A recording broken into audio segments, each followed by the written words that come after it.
I have something to say that may not be very convenient to some of you. It's an insight. It's an insight that the Lord gives me, or that the Lord gave to me, concerning Job Sikhala. I would like to say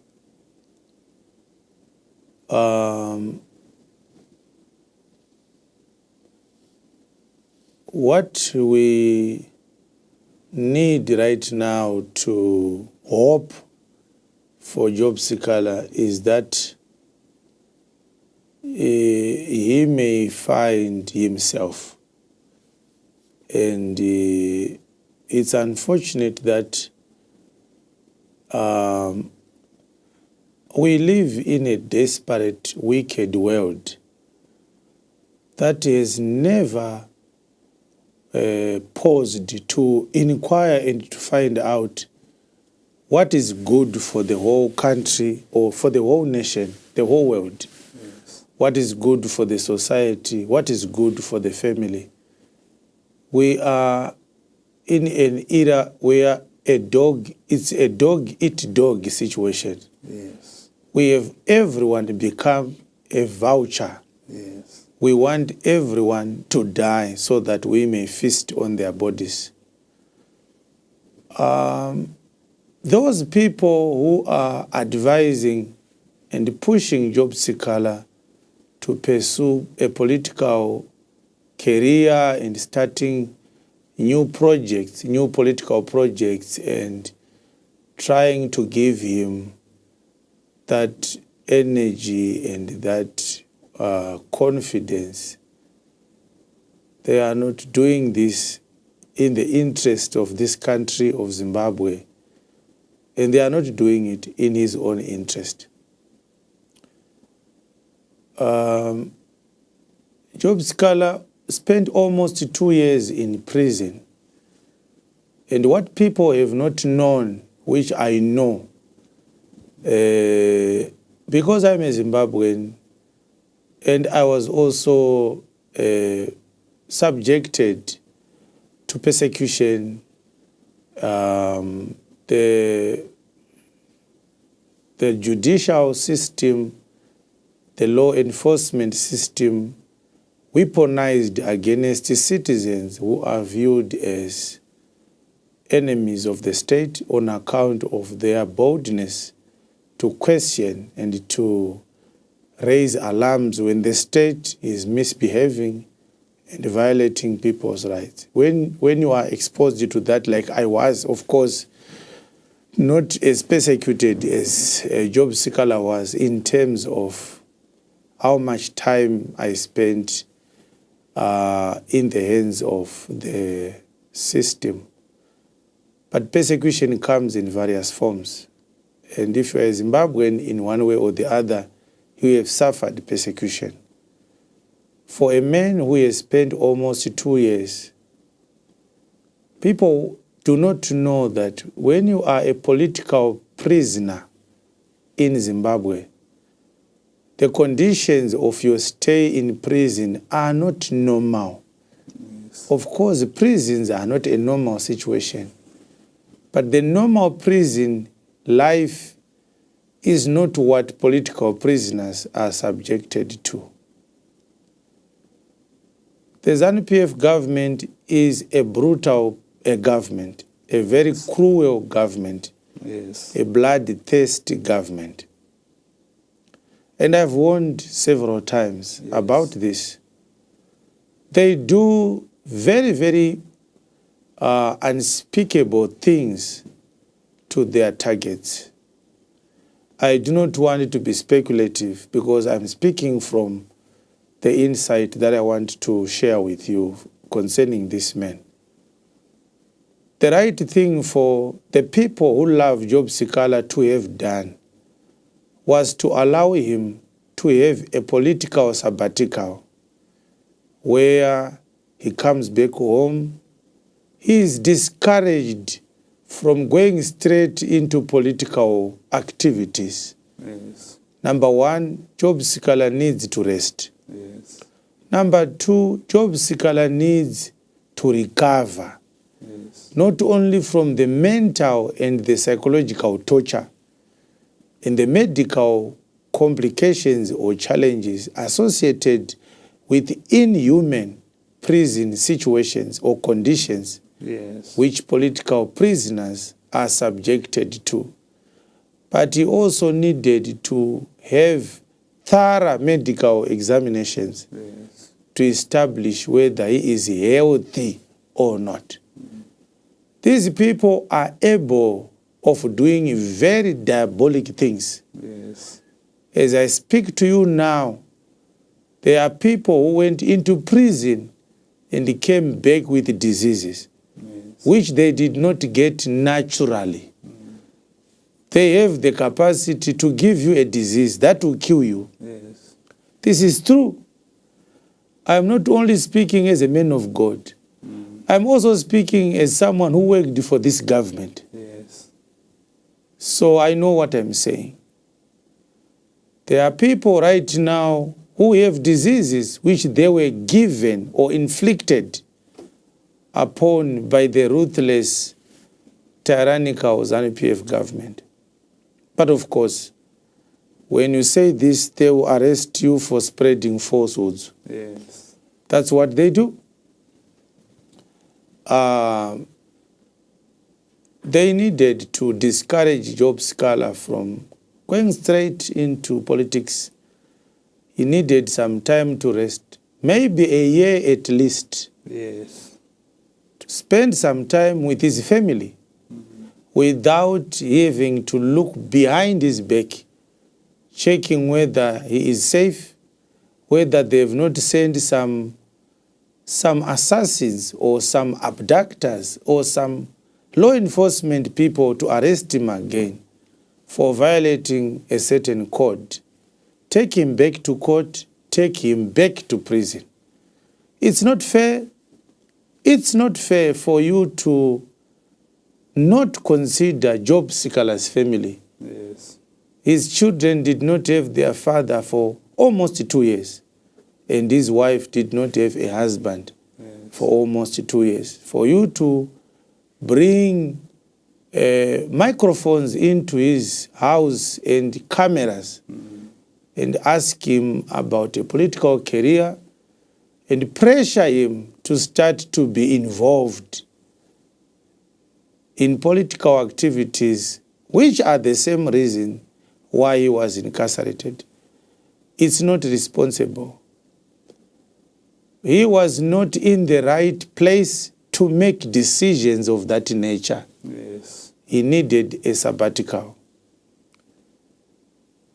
There is no profit to the activities that he is doing now, apart from making his life more uncomfortable and to bring to himself unnecessary pressures.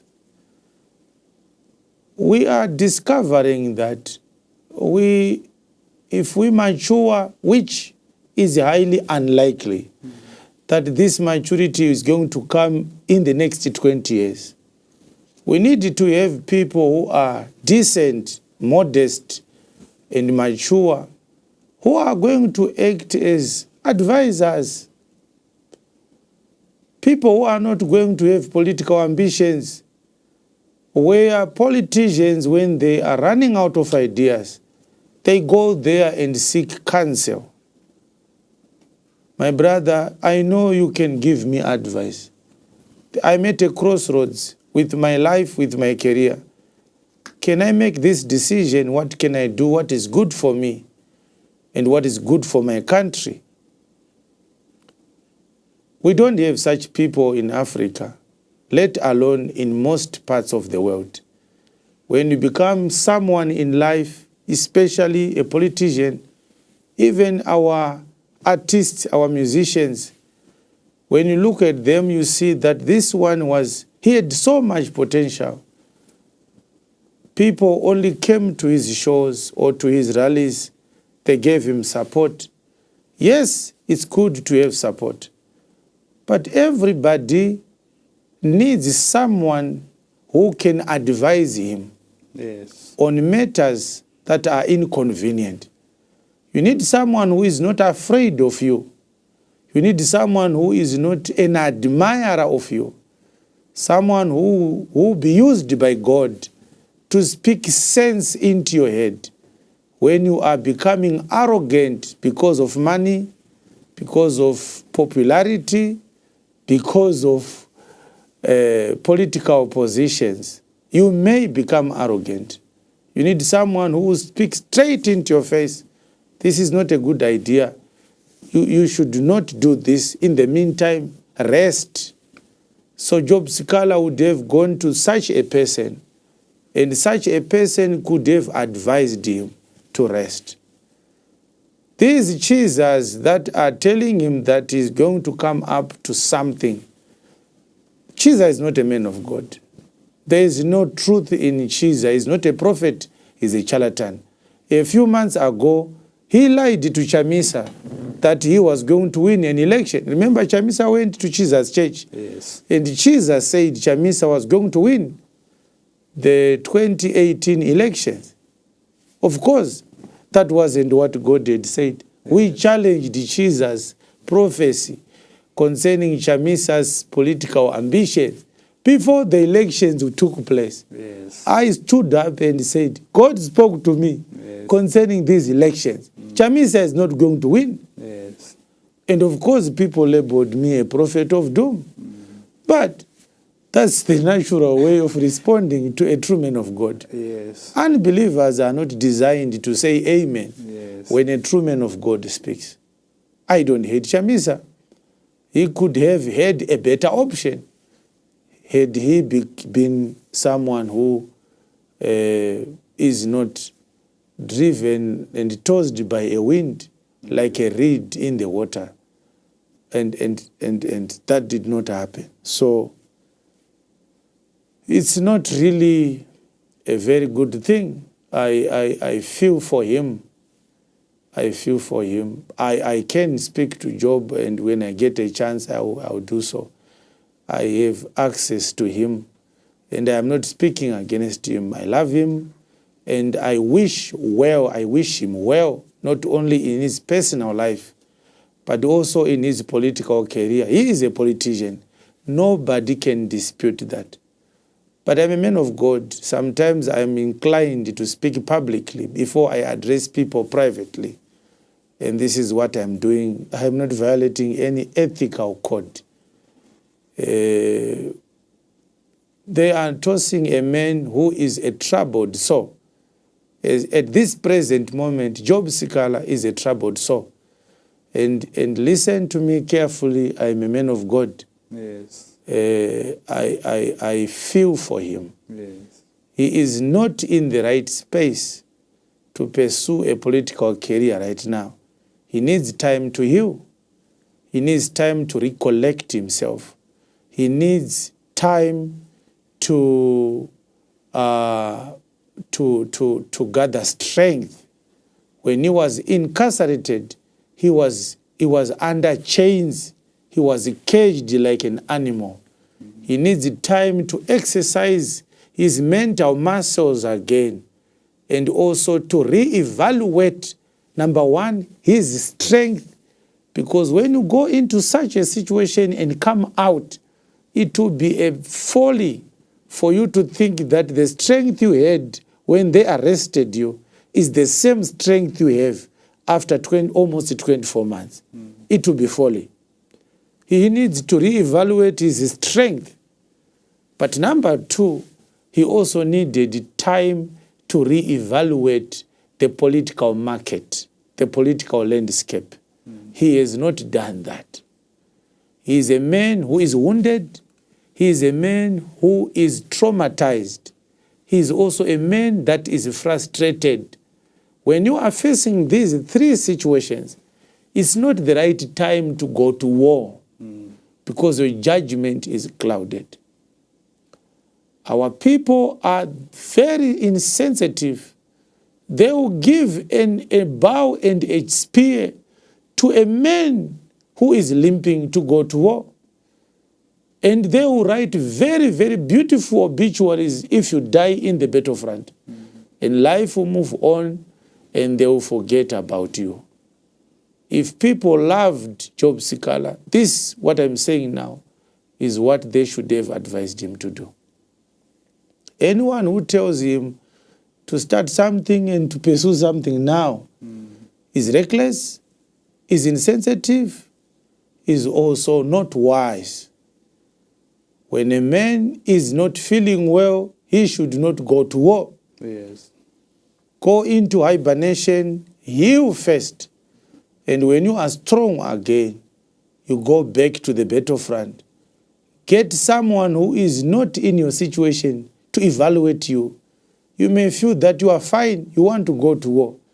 But people who know you best will tell you, no, this is not the best version of yourself. We met you before you were wounded. Yes. This is not the person we know. Yes. Spend some more time, sleep longer hours, eat healthy meals, have social conversations. It wouldn't hate him. There is no elections in 24.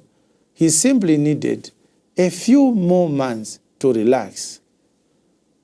And if nobody speaks like I do right now to advise him to slow down, what he is doing right now is going to exacerbate his situation. We are going to lose one of the most important politicians we have in Zimbabwe, who are, among other things, lucid about the current situation that Zimbabwe faces today. We are going to lose him. A good soldier knows when to go to fight and knows when to slow down. It's not a sign of weakness. It's a time to recover. Every soldier comes back from every battle with injuries. Take some time to recover from those injuries, and then you can take on whatever new direction you want to take. Yes. I am not speaking about any political decision he has made. I am not addressing all that. I'm addressing himself. Yes. I'm addressing him as an individual, as a family man, as a politician who has played a very important role to this state. This is not the right time for him to pursue anything. It's a mistake. Yes. And everyone may cheer him up and come and attend whatever activities he's doing. But the people who are going to pay the price for not heeding what I'm saying now are his family. Yes. They are the ones who are going to lose a father, a husband, a family man, a patriarch. So this is what I wanted to say about him. Those who don't have brains and those who don't know, when a man of God speaks, he has seen some danger looming. Yes. They will curse me. But when God gives me the grace to live, I'll be here. Yes. And a few months from now, people are going to say, why didn't we listen? Yes. Why didn't we listen? I wouldn't have given this prophecy if there was no danger coming to his life. But I wish him well, and I will be praying for him.